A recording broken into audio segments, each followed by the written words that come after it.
जय माता दी। आइए सुनते हैं गुप्त नवरात्रि की नौवीं महाविद्या माँ मातंगी की कथा एवं पूजन विधि। 10 महाविद्याओं में माँ मातंगी नवम महाविद्या के रूप में जानी जाती हैं। माता सती के 10 रूपों में से मातंगी देवी को 9वां रूप माना गया है। माता रानी का यह रूप सबसे अनोखा है, क्योंकि आपने कभी नहीं सुना होगा कि भगवान को जूठन का भोग लगाया जाता हो, लेकिन माता रानी के इस रूप को हमेशा जूठन का भोग लगाया जाता है। माता का यह स्वरूप जानकर आप भी मातंगी माता की कथा जानने के उत्सुक होंगे। इसलिए आज हम आपको मातंगी माता की कहानी, रूप, महत्व, साधना, लाभ इत्यादि के बारे में संपूर्ण वर्णन करेंगे। यह कथा बहुत ही रोचक है, जो भगवान शिव व उनकी प्रथम पत्नी माता सती से जुड़ी है। हालांकि उनकी दूसरी पत्नी माता पार्वती माँ सती का ही पुनर्जन्म मानी जाती हैं। मातंगी महाविद्या की कहानी के अनुसार एक बार माता सती के पिता राजा दक्ष ने विशाल यज्ञ का आयोजन करवाया था। चूंकि राजा दक्ष भगवान शिव से द्वेष भावना रखते थे और अपनी पुत्री सती के द्वारा उनसे विवाह किए जाने के कारण क्षुब्ध थे, इसलिए उन्होंने उन दोनों को इस यज्ञ में नहीं बुलाया। भगवान शिव इस बारे में जानते थे, लेकिन माता सती इस बात से अनभिज्ञ थी। यज्ञ से पहले जब माता सती ने आकाश मार्ग से सभी देवी देवताओं व ऋषियों मुनियों को उस ओर जाते देखा तो अपने पति से इसका कारण पूछा। भगवान शिव ने माता सती को सब सत्य बता दिया और निमंत्रण ना होने की बात कही। तब माता सती ने भगवान शिव से कहा कि एक पुत्री को अपने पिता के यज्ञ में जाने के लिए निमंत्रण की आवश्यकता नहीं होती है। माता सती अकेले ही यज्ञ में जाना चाहती थी, इसके लिए उन्होंने अपने पति शिव से अनुमति मांगी, किंतु उन्होंने मना कर दिया। माता सती के द्वारा बार बार आग्रह करने पर भी शिव नहीं माने तो माता सती को क्रोध आ गया और उन्होंने शिव को अपनी महत्ता दिखाने का निर्णय लिया। तब माता सती ने भगवान शिव को अपने 10 रूपों के दर्शन दिए, जिनमें से 9वीं मातंगी देवी थी। माता रानी के यही 10 रूप 10 महाविद्या कहलाए। अन्य 9 रूपों में क्रमशः काली, तारा, षोडशी, भुवनेश्वरी, भैरवी, छिन्नमस्ता, धूमावती, बंगलामुखी व कमला आती हैं। भगवान शिव का एक नाम मतंग भी है। उनकी पत्नी होने के कारण माता रानी के इस रूप का नाम मातंगी माता पड़ा।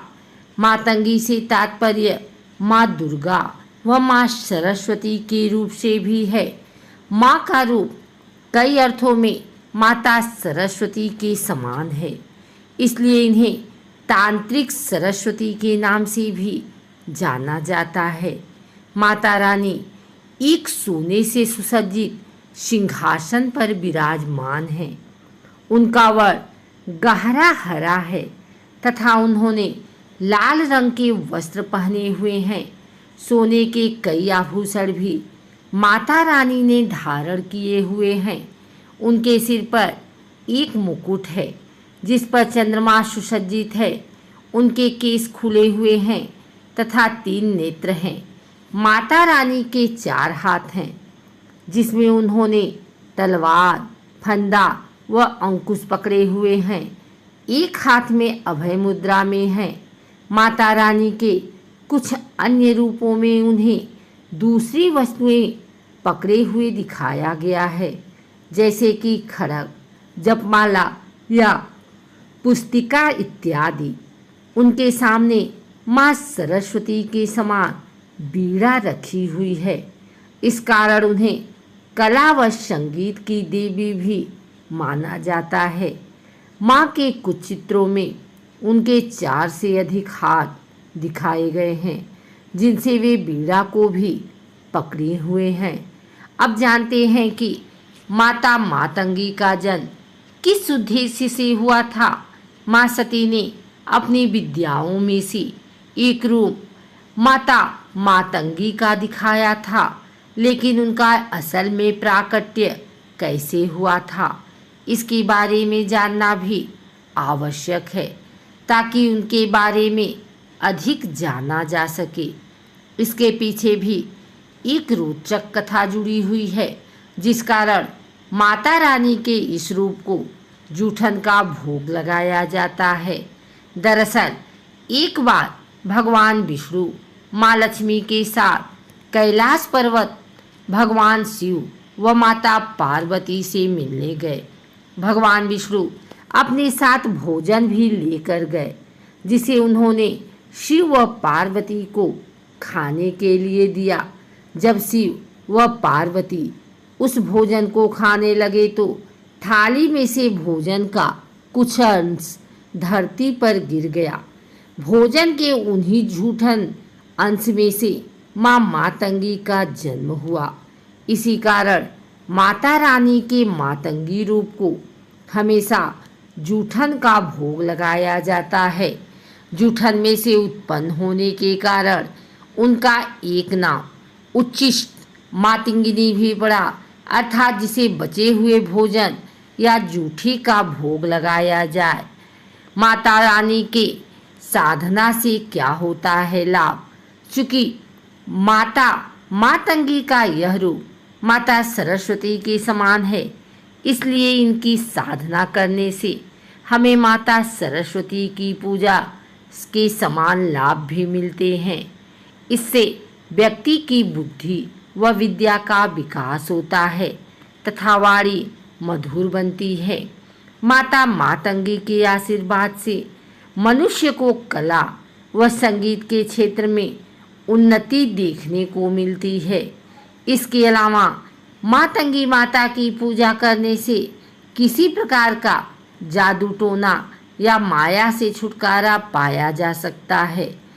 यदि किसी ने आपके ऊपर कोई टोटका या तंत्र किया है तो आप माँ मातंगी की सहायता से उससे छुटकारा पा सकते हैं।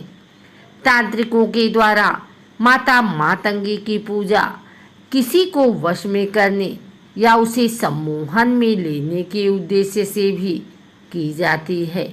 माता रानी के इस रूप की पूजा आम भक्तों के द्वारा कम व तांत्रिक व साधुओं के द्वारा मुख्य रूप से की जाती है। माता मातंगी महाविद्या की पूजा मुख्य रूप से गुप्त नवरात्रि में की जाती है। गुप्त नवरात्रि में माता रानी की 10वीं महाविद्याओं की ही पूजा की जाती है, जिसमें से 9वें दिन महाविद्या मातंगी की पूजा करने का विधान है। माता मातंगी से संबंधित रुद्रावतार मतंगेश्वर रुद्रावतार हैं। अन्य मान्यताओं के अनुसार इन्हें मतंग ऋषि की पुत्री भी बताया गया है। इन्हें चांडालिनी के नाम से भी जाना जाता है।